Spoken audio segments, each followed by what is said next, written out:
whether it's trying to measure up or seeking validation and accomplishment, whatever it was, drove a certain kind of disposition in me where nothing was ever enough, if I could put a pin on it.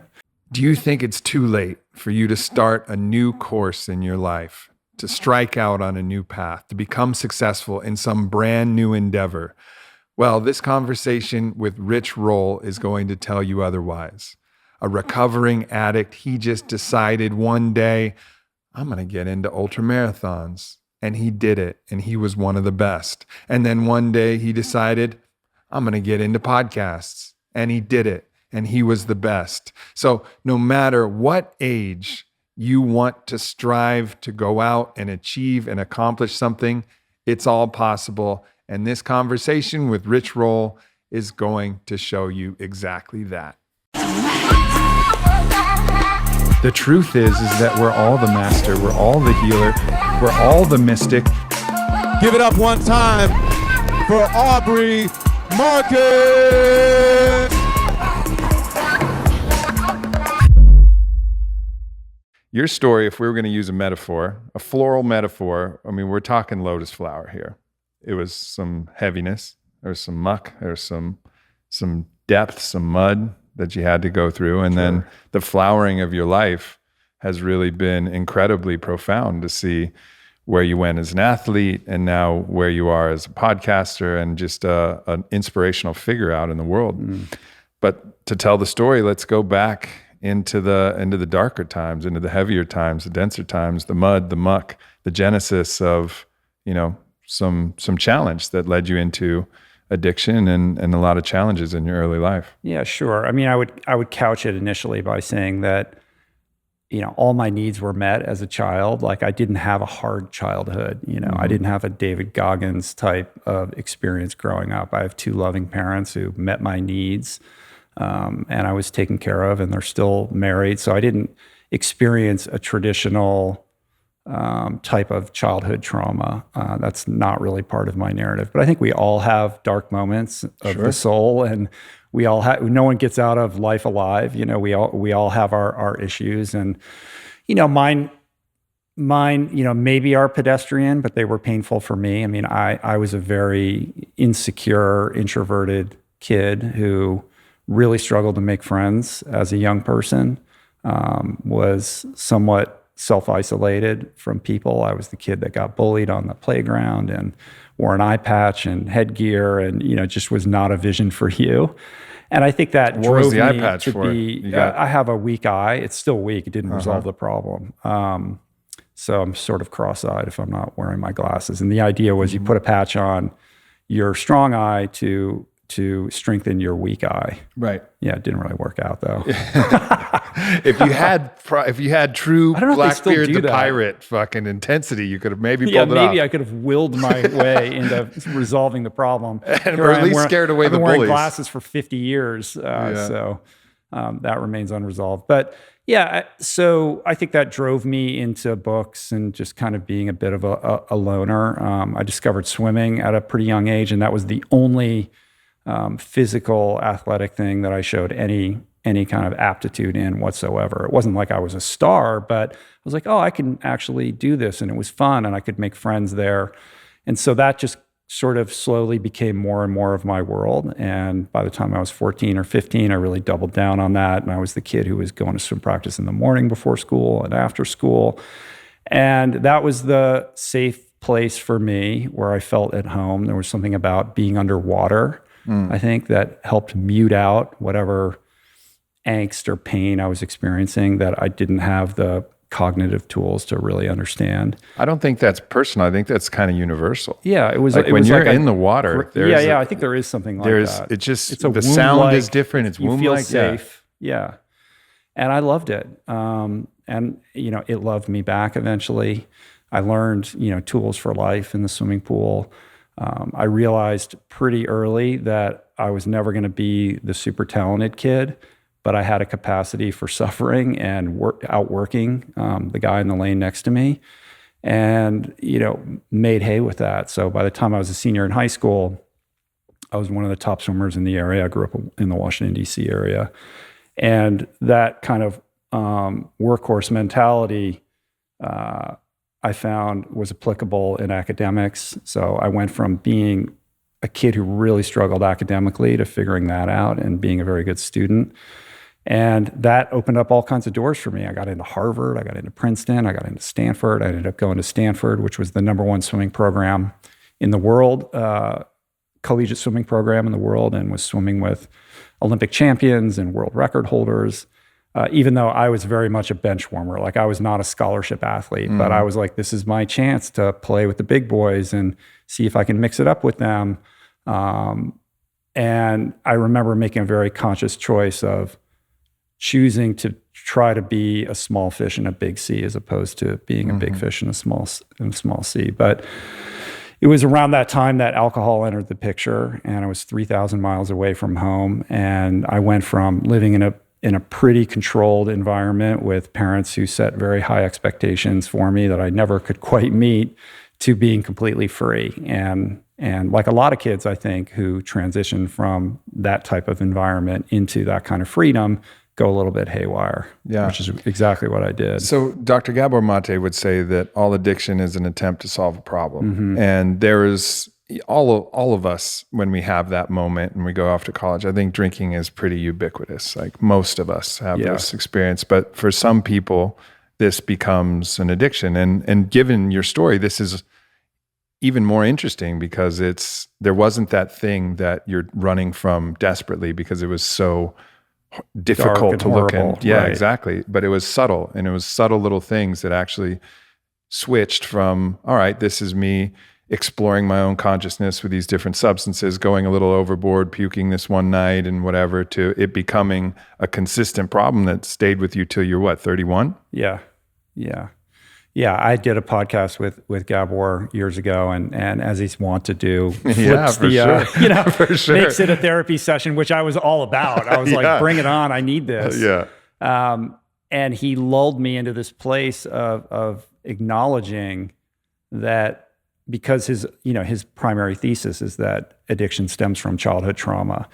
And my whole thing was like, yeah, but like, as I said at the outset, like my parents were loving, like they did, they took care of me and all of that. And he's like, it's not about blame.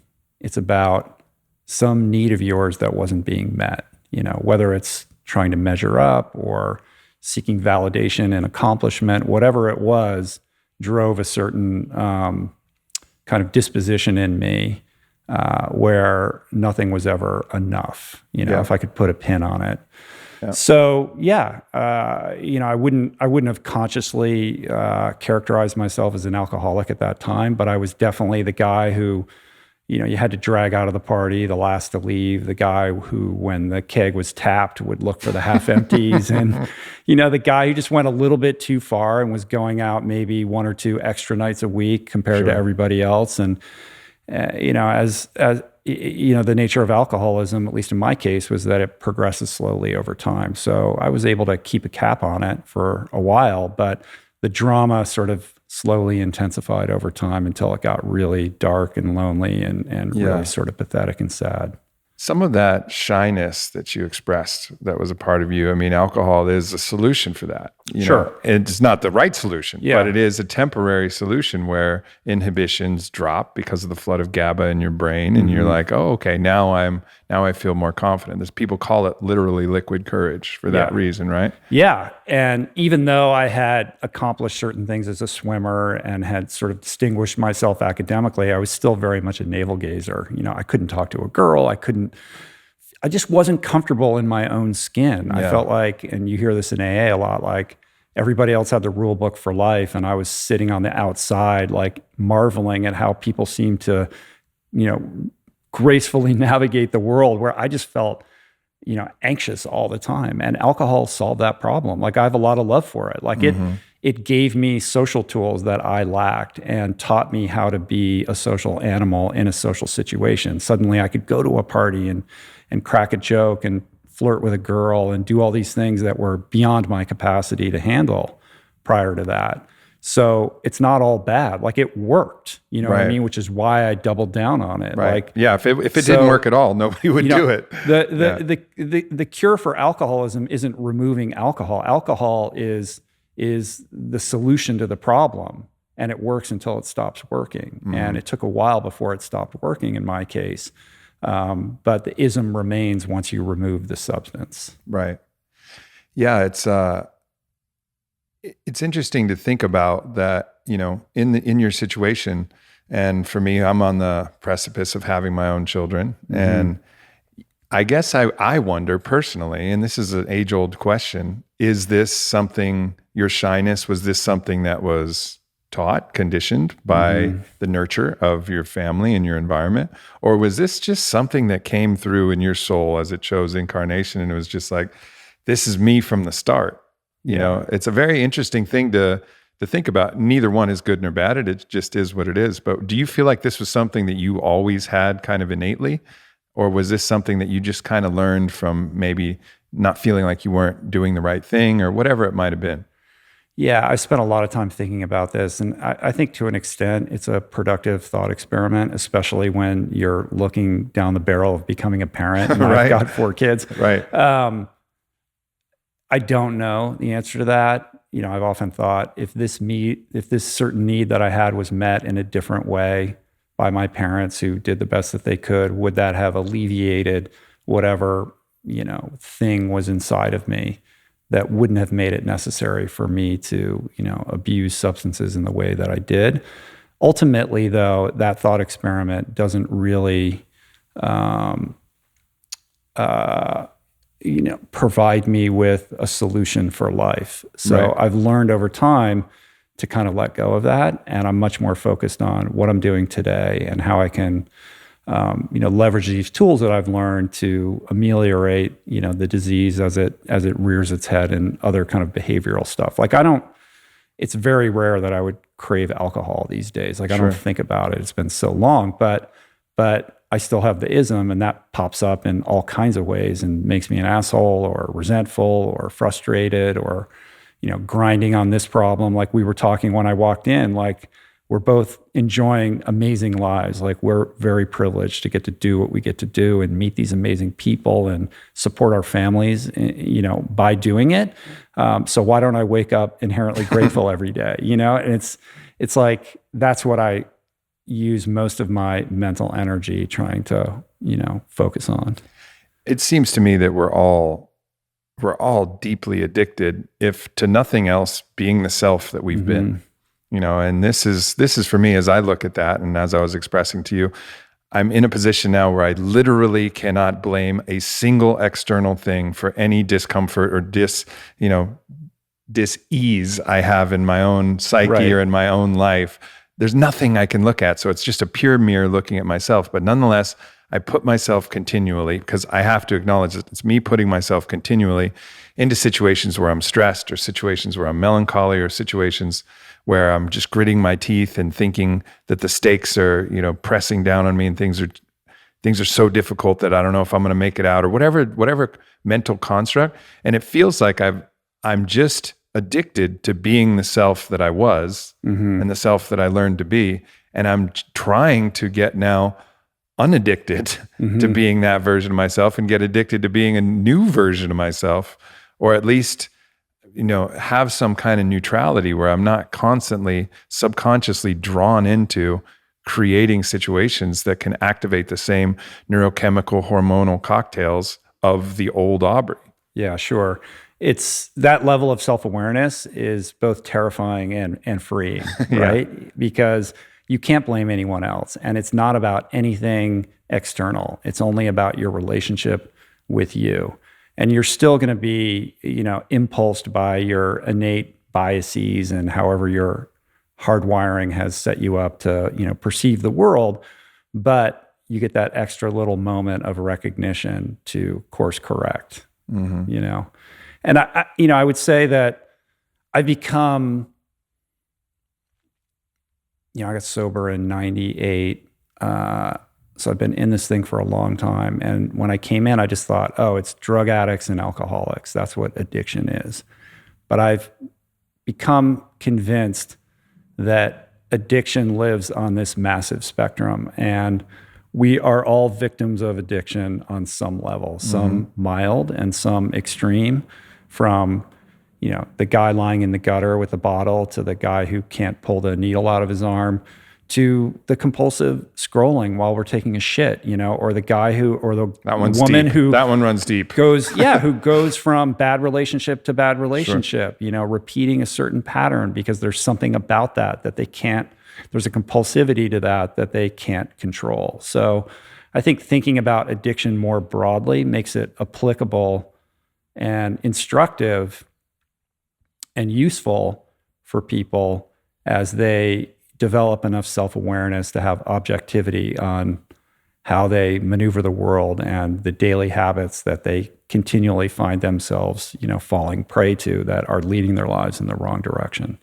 And the impulse to addiction, the way that we're wired, it doesn't have to all be bad, because I knew someone, I dated her before I got with my wife, and her name is Maya, and we actually did a podcast on gratitude. And what I found about her is she had a daily gratitude practice that was unbroken for 7 years. And she was addicted to gratitude, like literally addicted to gratitude. And it was amazing. She was such a happy person. And it was like, I'm so jealous. Yeah, exactly. But she forged that addiction. But it is a practice, right? Absolutely. So it didn't come, she didn't necessarily wake up feeling grateful, but by dint of, her allegiance to that practice becomes that which she aspired to become. And it was a 30-minute practice. Like it was like a legit practice that she did. And there was different versions. It wasn't the same thing every day. She had a whole curriculum that she had developed, and being grateful for different aspects of her life. Sometimes it was air, sometimes it was money itself, sometimes it was love, and there was different practices. A lot involved journaling, but really feeling it. And obviously she chose that because at some point prior to that, she wasn't feeling grateful. She was solving a problem. Right. And she just chose a solution that she could become addicted to. That's pretty much, if we're going to choose something, that's about the best That's a pretty good one to latch on to. Yeah, exactly. And so that's possible with the same mechanism that drives people to all of the things that you mentioned prior. The same mechanism can kick in and get you addicted to those things. Or perhaps in your case, you became addicted to running and triathlons. Yeah. I think it's important to frame addiction in the context of behaviors that are leading towards some negative outcome in your life. Like, yes, you can have an addictive relationship with something that's good, but the pernicious kind of definition of addiction would be something that you continually repeat in your life that is wreaking havoc or causing problems for you.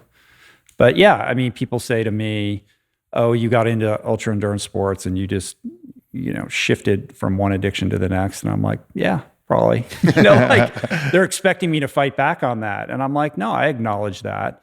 But I will say that there's a qualitative difference in that pivot, which I've gone through phases of obsession with, I'm not obsessed with it now, moved my life in a positive direction. And were more like spiritual odysseys of self-discovery than ego-driven or performance-oriented. Or escapism. Yeah. There's an escapist element to it, I think. But what's particular to endurance sports, especially ultra-endurance sports, is you're forced to spend an unbelievable amount of time alone. And I was going through a lot of existential angst at the time that I was heavily involved in that, because I had problems that I was trying to solve about who I wanted to be and what I was here to do. And I wasn't finding ready answers to those questions. But all of that solace that came with hours and hours on the bike or trail running or what have you, allowed me to kind of, allowed all of that to percolate, and ultimately have kind of led to everything that I've been able to create and manifest as a result. Let's go to this middle period between 31 and 40. 31, things must have been at 30-ish. Things must have gotten to their darkest point. Yeah. So we can talk maybe just for a moment about what that darkest point was like before you actually decided to become sober, and then carrying on to this next little stretch where it seemed like, potentially eating the wrong type of food became the next kind of challenging step. So the kind of final chapter in my alcoholism, just to disabuse everybody of any kind of romantic Bukowski notion of what it was like. I was not, penning the great American novel or doing anything creative. I was by myself, drinking alone, often waking up in the morning and having a vodka tonic in the shower and working as a lawyer and trying to sneak drinks throughout the day. Like, it was exhausting. It was sad and lonely. I had burned bridges with friends. I was unreliable. My parents didn't want anything to do with me. And, ultimately, I had a marriage that ended on the honeymoon. Like, I created a lot of chaos and wreckage and destroyed a lot of relationships and just became, irresponsible, unreliable member of society, living like 2 blocks from here, sleeping on a bare mattress on the floor of a shitty apartment with no furniture, and the phone wasn't ringing.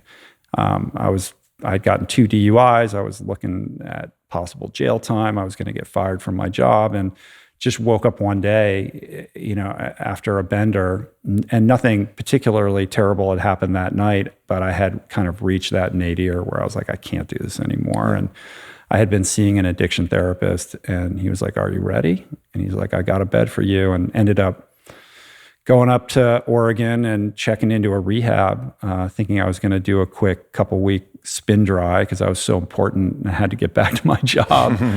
And, had this epiphany, coming to there that my best thinking, I thought, I'm the smart guy. I was literally, institutionalized. And that landed on me like a ton of bricks. And I just realized, like, I better figure this out because the future is not looking bright. And started opening up and taking direction and listening and letting go of how I thought things should be. And for the first time was honest about the things that I was doing and the ways that I was behaving. And I remember a counselor telling me, like, you have a case of alcoholism that we typically only see in like 65-year-old men who come in here who have been drinking for the better part of their lifetime. And if you don't get this, like, you're probably going to die. And he just said it so point blank, like, I'll never forget it. And it scared the shit out of me. So he said, I think I know that you think you're going to spin out of here in 28 days, but we think you should stick around. And I just said, I'll stay here as long as you think I should be here. And I ended up living there for 100 days, which is kind of a long time to be in rehab. Sure. But that saved my life, and I came back to Los Angeles, went back to my job, but my real job was sobriety. Like, I just took it, super seriously. I was going to multiple meetings a day and really committed to building a strong foundation of sobriety as if my life depended on it, because it did. But in the decade that kind of ensued, the other thing that kind of came in was this, and it's part of that like achievement thing or trying to get approval. Like, I was on this path to becoming that successful person that society and my parents would approve of. In my mind, that meant like being a partner in this law firm and having the nice car and the nice condo or whatever it is.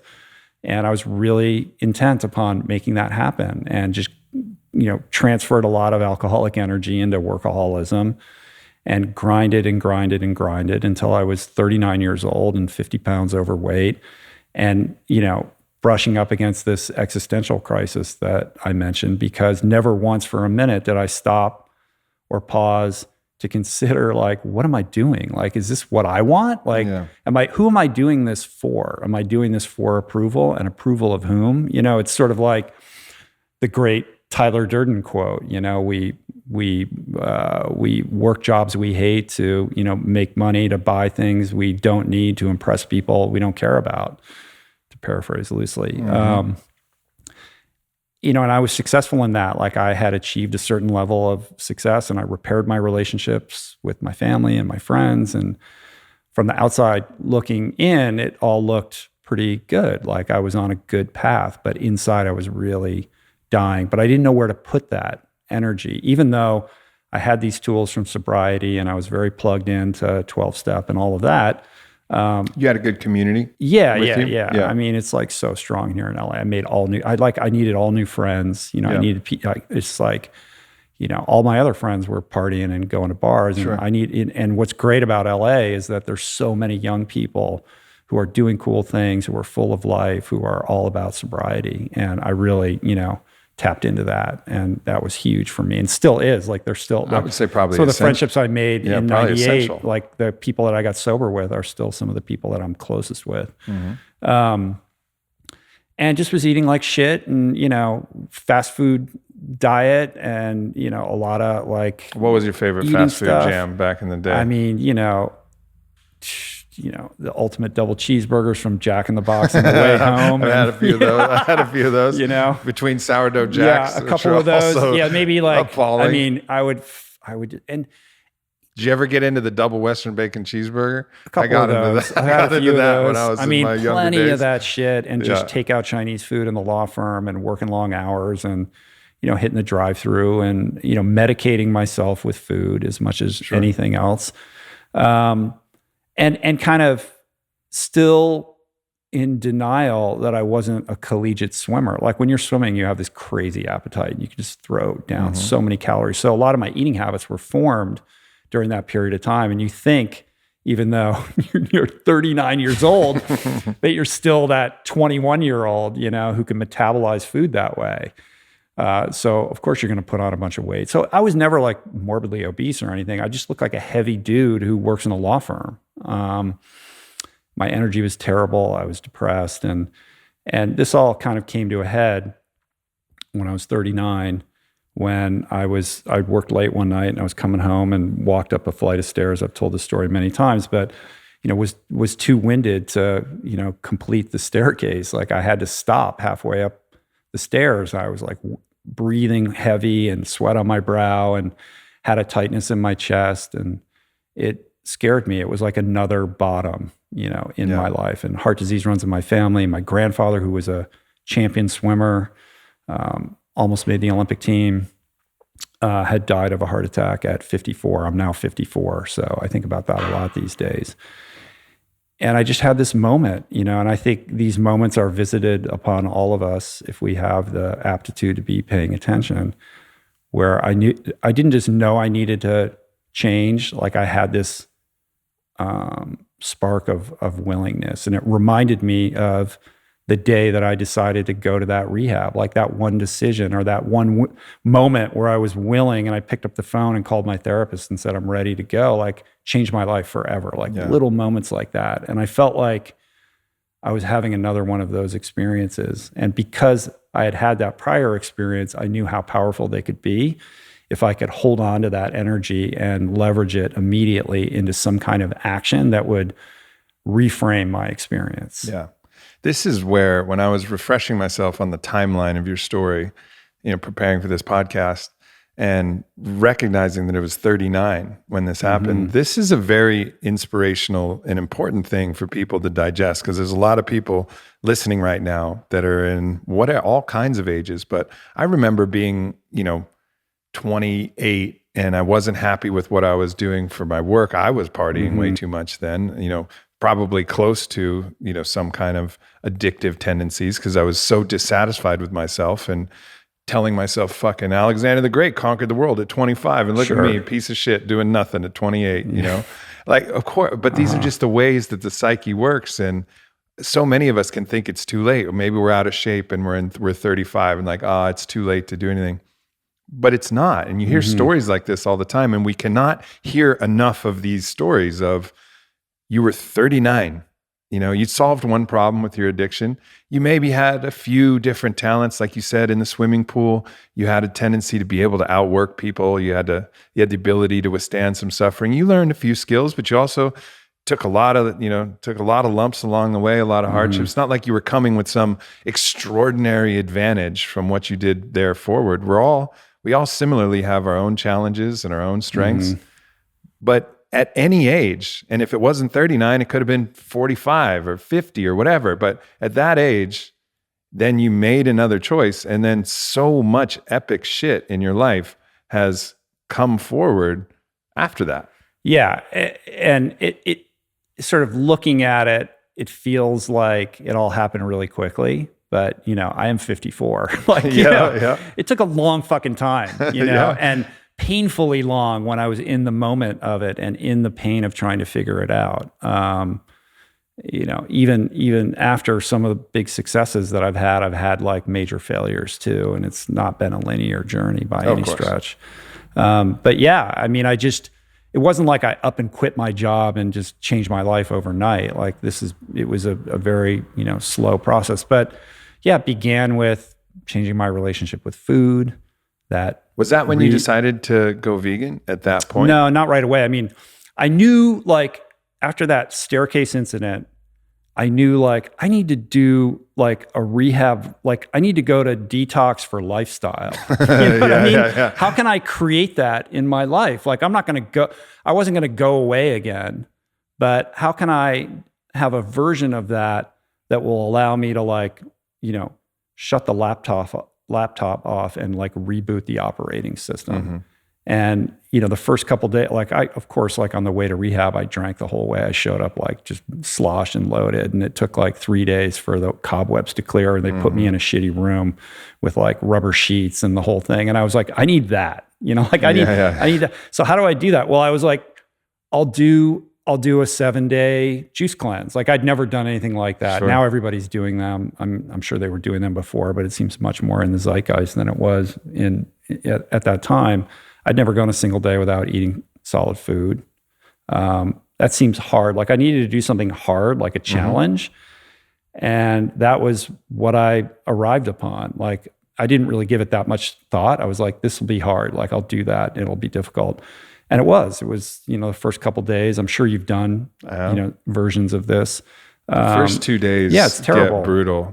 I was sweating, and I'm like lying. I was like, this is like what coming off of drugs is like, Yeah. And I relished that suffering. I was like, I wanted it to be hard, Right.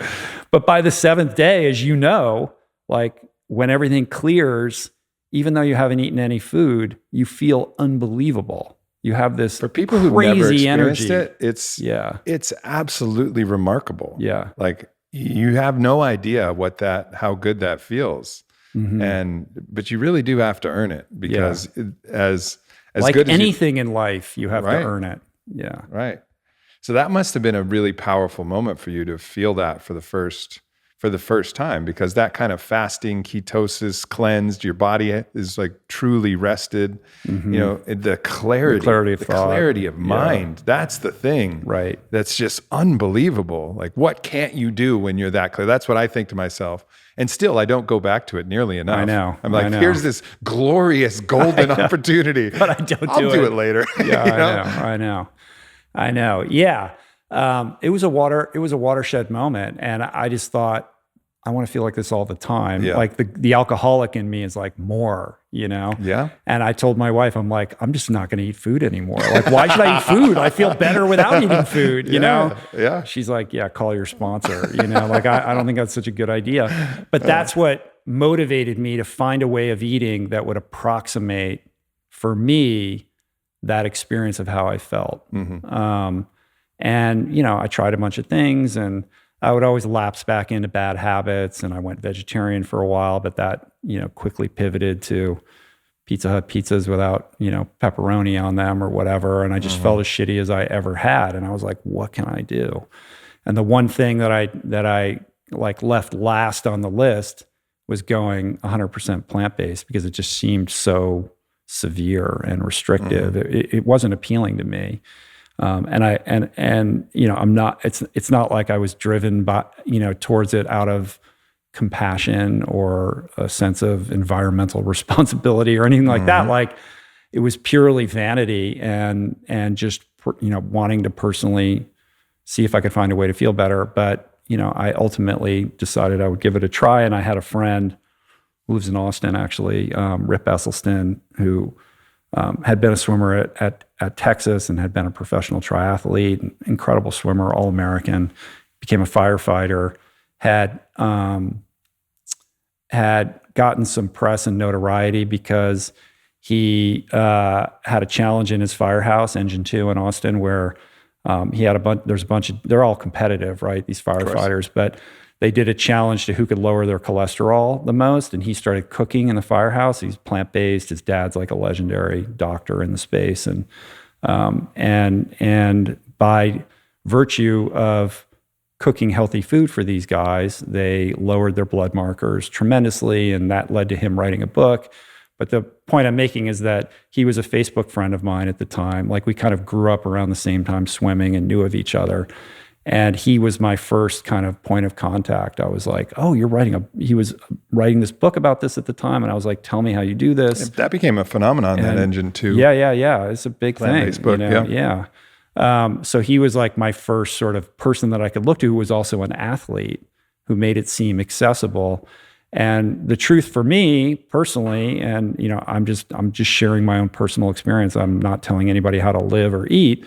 It agreed with me, in a really profound way. And I did feel very close to how I felt on that 7th day of that juice fast. Mm-hmm. And within 7 to 10 days of making that switch, and I just thought, this is agreeing with me, and I got to learn more about how to do this because this seems to work for me. And that was 14 years ago. Yeah. At this point. So it took me about, 6 or 8 months, after that cleanse of finally settling into that. And I've just sort of been doing it ever since. Yeah.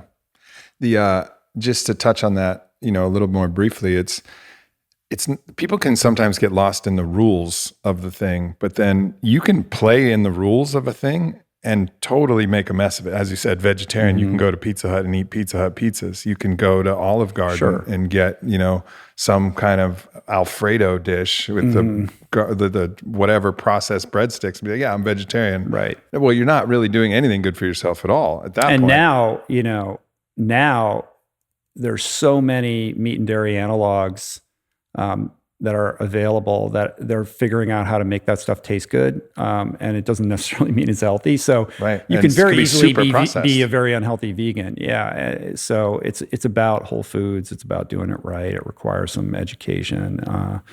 And I'm not perfect. Like, I like to, I'll indulge in the vegan junk food, Yeah, sure. and then convince myself that I'm being healthy. I do it just like everybody else. So.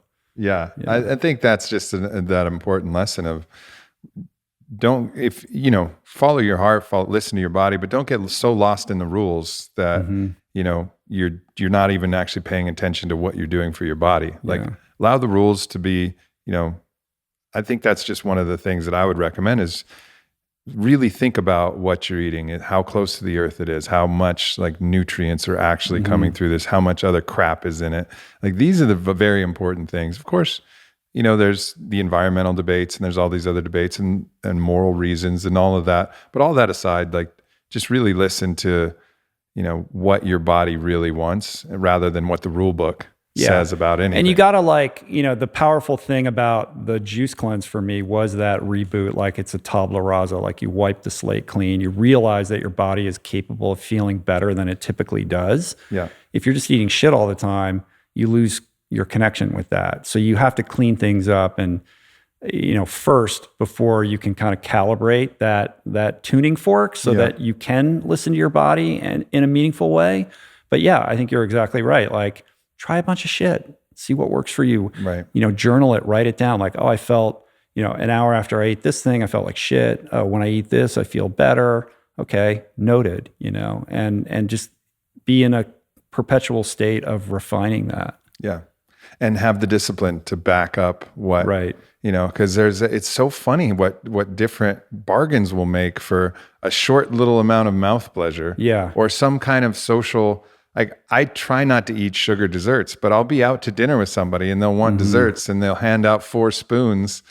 And it's like, I kind of want the bread pudding, but I don't really want the bread pudding, but I feel like there's 4 spoons and we're all doing it. So but even more than that, I would say, I remember in early sobriety, people would talk about their food addiction or emotional eating. And I was like, what are you talking about? Like, I didn't understand that, but it wasn't until I've gone on this nutrition odyssey that I've become very attuned to the way in which my eating habits will mirror, whatever I'm going through emotionally. Sure. And when you do that math and you realize like, oh, I impulsively grab for this right after I have the fight with my wife, or like Totally. what is the feeling inside of you that is so painful that you need to numb, that you're reaching out for some food product to ameliorate that, and I think we all do that on some level. Yeah,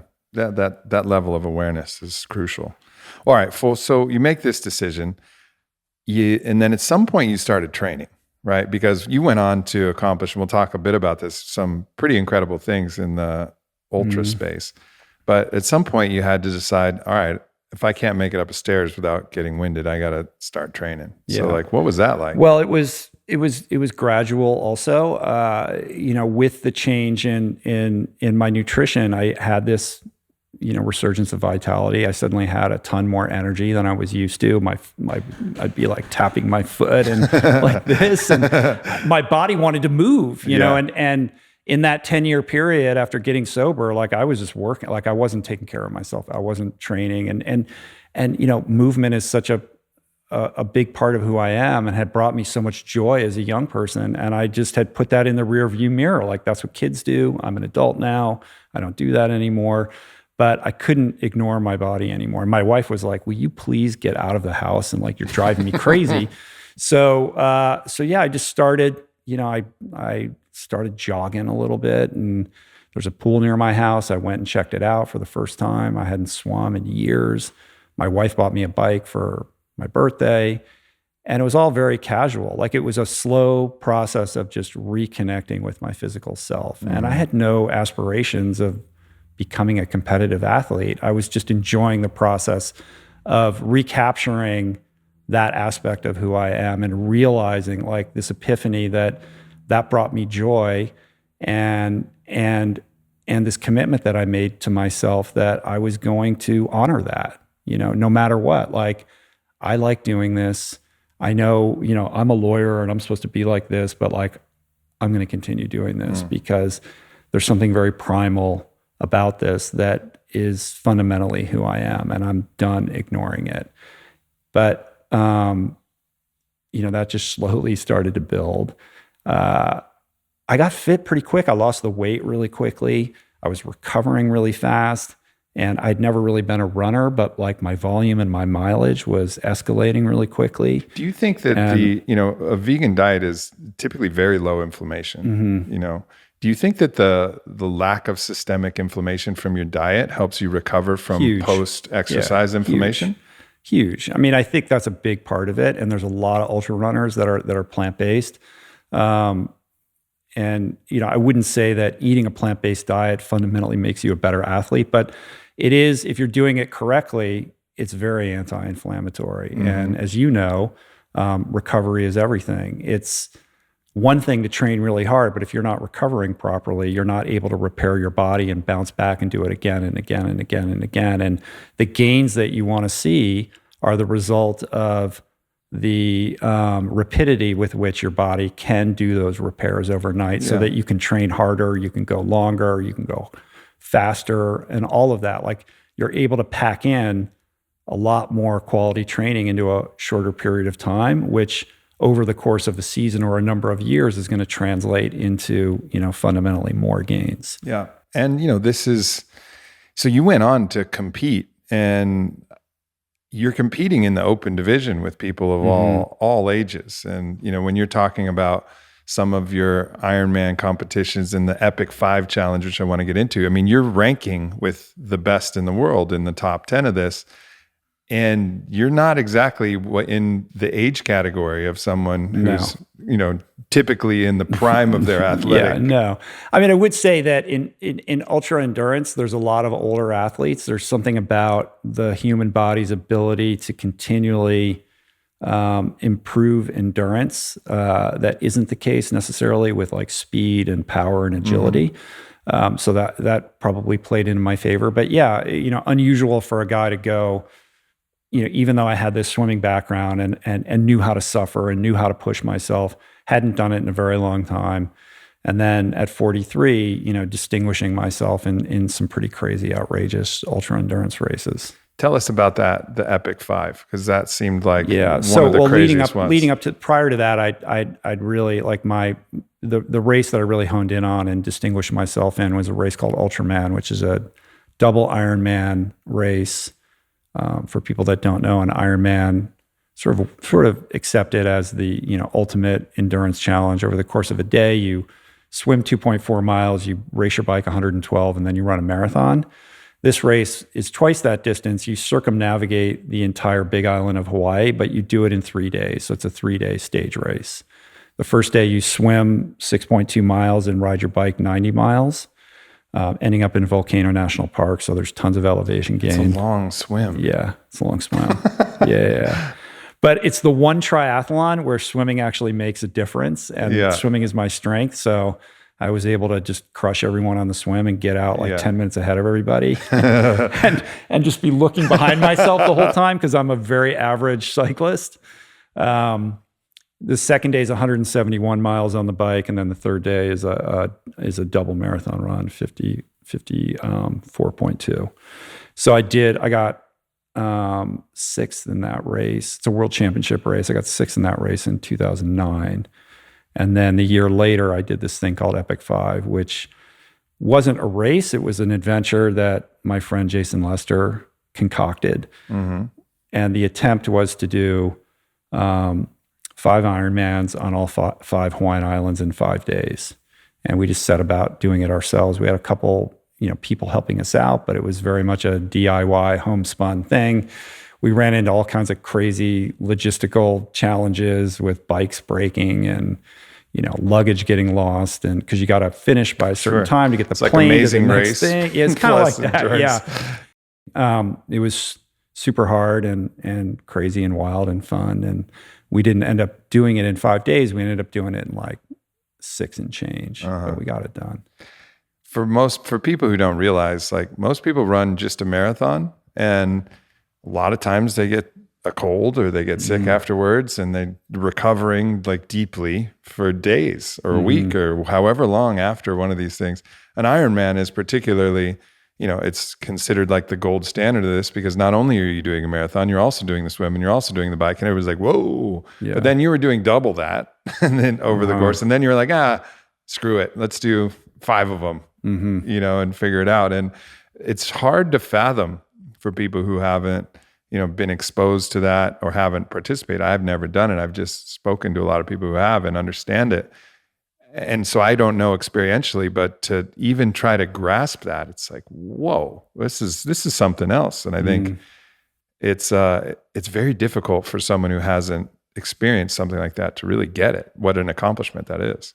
Yeah, it's some time has passed. Like I haven't raced in a couple of years now, so I feel like I have a little bit more perspective on it now. And what's cool is that there's always people out doing crazier stuff. So I'll always minimize. I'm like, yeah, I did that, but like this other guy did this other thing, And so just honoring that and being like, yeah, I did that. That was really fucking cool.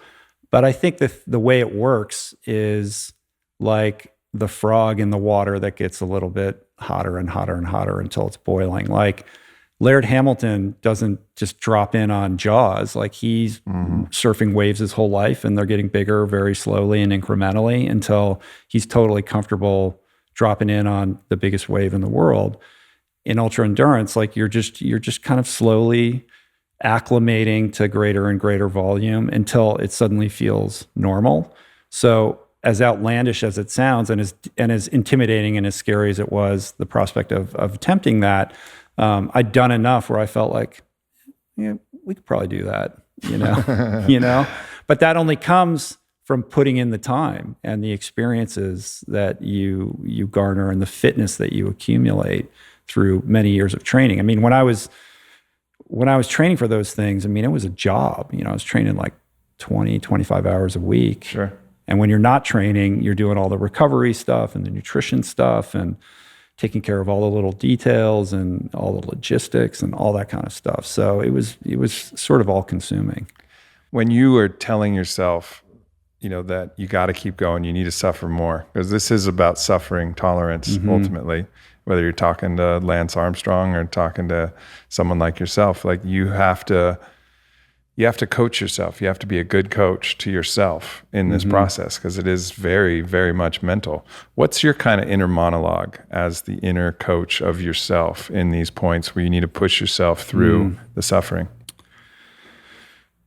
I think for me, it's all about being present and comfortable with the discomfort. I think if you get caught up in like, I got to make it to here, or, I'm thinking about some destination, then it detracts from your ability to get there, because you can't get there if you're not anchored in the moment that you're actually in. And I think what happens is time becomes very malleable. Like if I'm doing an 8-hour ride and you're in this like suffering state of mind, you're not used to that. It's going to feel like an eternity. But when you build up to it, like suddenly an 8-hour ride feels like a 2-hour ride. So there is a weird thing that happens with that I think any endurance athlete would recognize. But for me, it's about it's always bringing myself back to the present moment. Yeah. And not trying to run away from it or distract myself from it. And Such good advice. Yeah. And I think, back to the piece about, solving this existential, kind of crisis that I was having, like the suffering is, for me, it was necessary, but it was also this amazing teacher, because when you're at that point where you feel like you can't go any further, you can't lie to yourself. Like there's ultimate truth to be mined in who you are. Like that is when character is revealed. Like, who are you actually? Are you able to go a little bit farther, or are you the guy who pusses out and tells everyone you actually did something that you didn't do? Like all of that percolates to the surface. And those were the things that I was trying to figure out for myself. It's like, Kali, you got to burn. You got to burn in order to emerge carrying a different type of frequency. And for me, there was no shortcut to that. There was no end run around that. And, I think there was something that I relished about that I miss, because my life is busy now and I have lots of responsibilities and I do lots of other things. So I'm not able to kind of connect with that part of me in the way that I was doing at that time. But it was a very powerful teacher. The surrender to the resistance to the discomfort is so important in all different things. Of course, in a workout, physical activity is a great way to practice this universal life skill. But it could be anything. It could be you're tired, and if you're tired and you have that fatigue kind of setting in and you have to keep staying alert or awake or working or something, you can be constantly reaching for the next stimulant, coffee, nicotine, whatever, and then thinking about how long you have, and then obsessing about all these future things and all these solutions. Or like you can just get into this deep acceptance of, this is how I feel. Okay.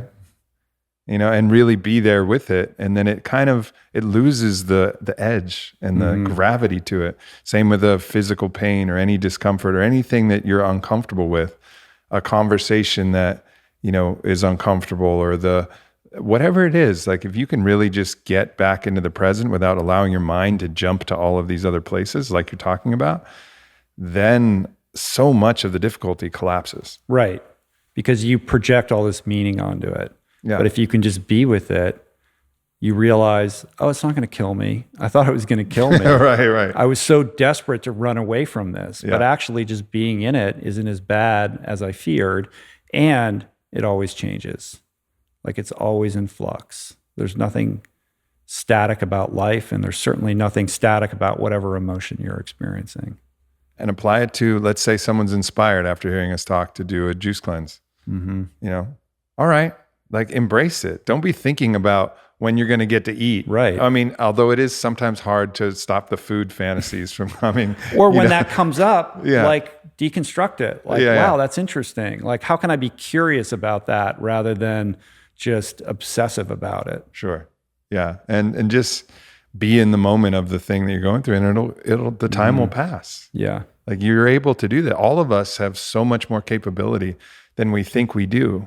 it's inherent. It's not like you have superpowers. You've just accessed something that we all have available to us. And I'm the first one to say, and I say it all the time, like I am not a talented athlete. I'm just not, like I'm pretty average. Like but if I have a talent, it's that I have, I'm willing to suffer, and maybe I'm willing to suffer a little bit more than the other guy, but I don't have, any kind of like crazy athletic gifts. Yeah.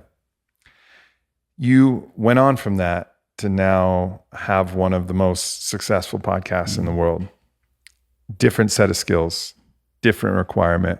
What do you think has been, some of the attributes, some of the mindsets, some of the understanding of yourself that's allowed you to experience success in this field that's just continued to grow, as well as you've continued to grow within it? Yeah, I don't know. It's a good question. I mean, people ask me that a lot. I think, well, one, first and foremost, like I've been doing it a long time. So, I started in 2012. When did you start? Shortly thereafter, right? You've been doing it I was for pretty a while. inconsistent for a while. I think I got consistent around 2016, but I started around then too. Right. But it was just like a show every 4 to 6 weeks, something like that. Yeah.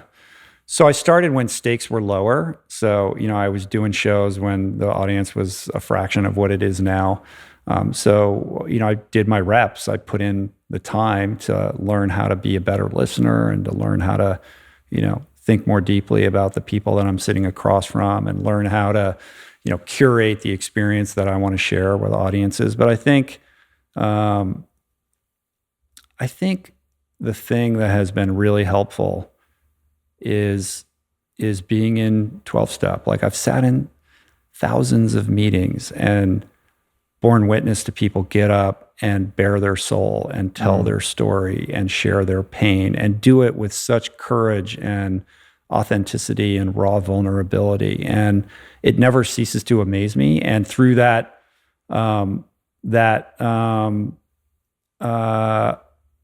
same container, I've learned how to do the same myself and gotten comfortable sharing things that a lot of people are too afraid to share about their truth. And there's something so powerful about that. So, part of the spark or the original genesis in doing a podcast was I wanted to be able to share that type of experience with a broader audience. Like, it doesn't have to be like an AA meeting, but I wanted to create a space where I could help people feel comfortable sharing their emotional truth in a vulnerable way. Yeah. And I've learned to do that by leading with vulnerability. You can't expect somebody else to share that if you're not willing to do it yourself, right? That's right. And to create a safe container for people to do that. So I think that's a big piece with it. And I think that's why you see a lot of successful podcasters who are in recovery. Like, I think that's a big reason why Dax Shepard is so successful and so good at what he does, because he comes from that tradition and he understands that piece. But there's a lot of people in recovery that are podcast I never made hosts. that connection. Yeah, because you're just around people who are so comfortable sharing at a deeper level than you're typically, that you typically experience in your day-to-day interactions. And this is part of a practice that I've been in the medicine spaces that I've been a part of, whether it's an ayahuasca circle or whether it's something that I'm cultivating in the fellowship that I lead, Fit for Service, or a men's group where people are sharing similarly. And this is really important to be able to as you say, bear witness, like hold space, see somebody, and then allow yourself to be seen. Yeah, and it gives everybody else permission to indulge that part of who they are in a way that maybe they're not getting in their daily lives. And when I look at you, Aubrey, I see somebody who I think your talent and your superpower is this unique facility that you have to merge, the traditional masculine, being like a relatively alpha guy yourself, with this deep love and appreciation for the mystical, which is, traditionally considered the purview of the feminine or the flaky, version of the male, and recalibrating that and giving it a new language and giving other men the permission to have their exploration with that. Because, to me, and I think we're aligned on this, like my spiritual life is the most important thing. And for a lot of guys, like they're just not comfortable talking about that, or there's a lot of trepidation around that, or uncertainty, or it doesn't feel safe for them. And I feel like you give men permission to explore that in a way. And I think that's really powerful. Well, I appreciate that. I received that.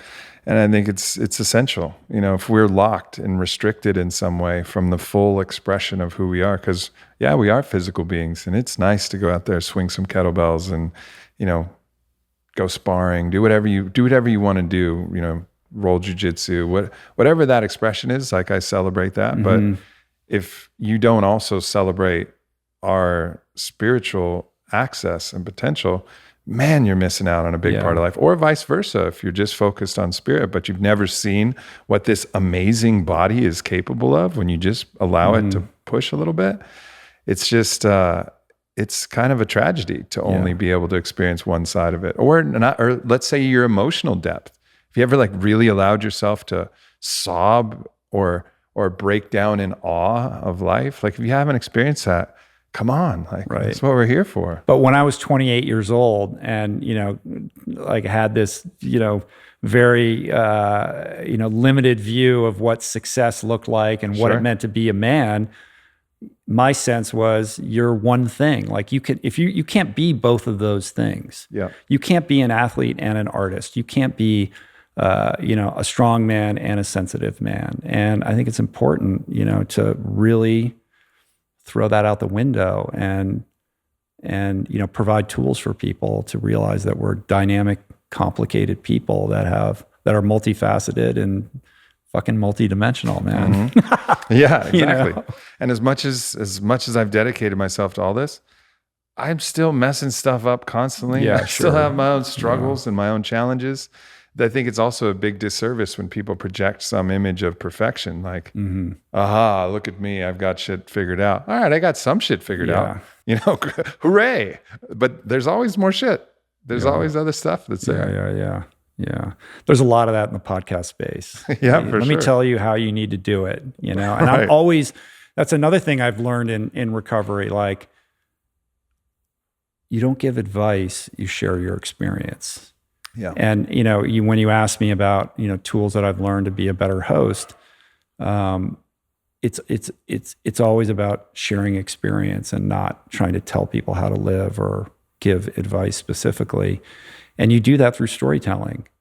And in order to tell a story that's going to resonate with people, you've got to figure out a way to connect with them emotionally. So leading with the heart and figuring out how to connect with another human being, which is why, like during COVID, the Zoom thing, man, I just, it's like, I need to be with that person. I need to read the energy. I need to figure out what's the way in, like, how can I really lock in on this human being and figure out how to extract, the nuggets, whatever information they have to impart, whatever tools or whatever, that's secondary. Like, first has to come the connection, because if you don't have that, then the information doesn't land, or it doesn't stay with the person who's experiencing the conversation. Yeah.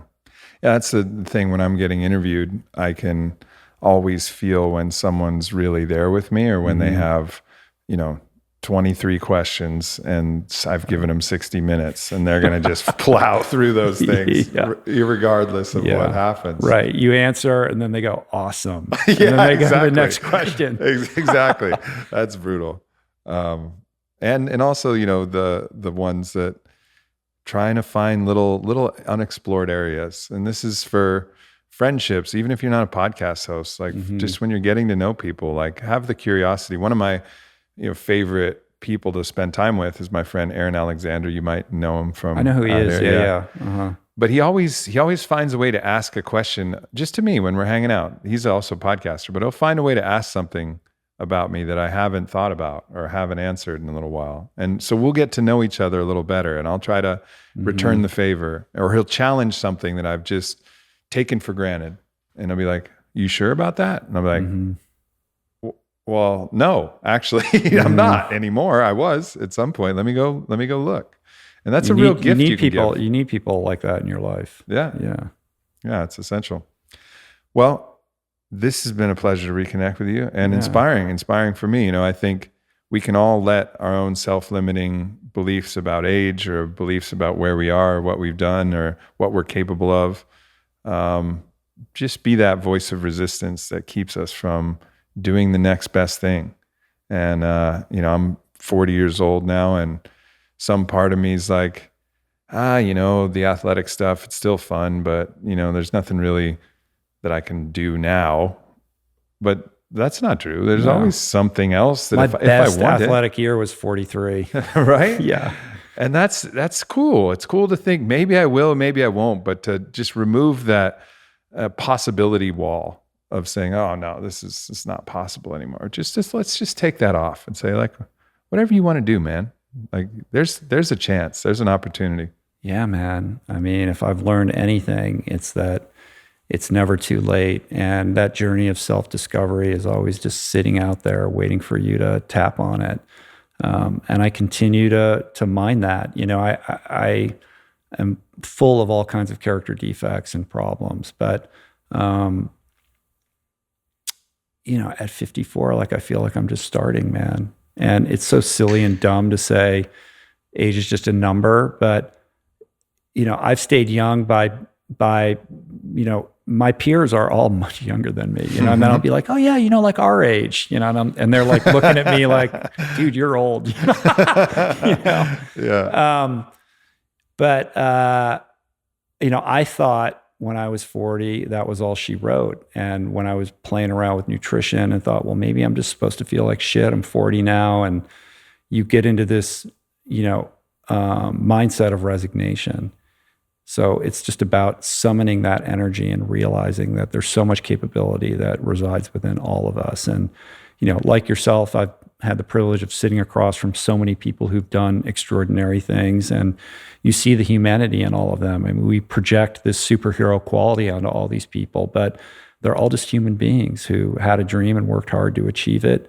And it's inspiring to really own and grasp the idea that we're all sitting on top of deep reservoirs of potential that remain untapped, and our job is to figure out how to authentically connect with that voice that is telling us to unlock something and share it with the world. And if you can do that and then share that story and tie it in some way to service as a teacher or in some way that can inspire other people or pave the way for a better world. I mean, that to me is the recipe for a good, purpose-driven, fulfilling life. Mm-hmm. Indeed. Well, thank you for being an inspiration. Thank you for your amazing show. Thanks, man. I don't get time to listen to a lot of other different shows, but every time I've dove in to check out your show, I've been deeply grateful for that experience. So I encourage everybody who's watching now, thanks, man. check out the show. I really appreciate it. Yeah. And honored to be here with you today, and love what you're doing, and I'm at your service. Beautiful, my man. Cool. Thank you so much, everybody, for tuning in. Thank you, Ryan, as always. Thanks for tuning into this video. Make sure you hit subscribe. Follow me at Aubrey Marcus. Check out the Aubrey Marcus Podcast, available everywhere. And leave a comment. Let me know if this video resonated or what else you would like to hear from me in the future. Thank you so much.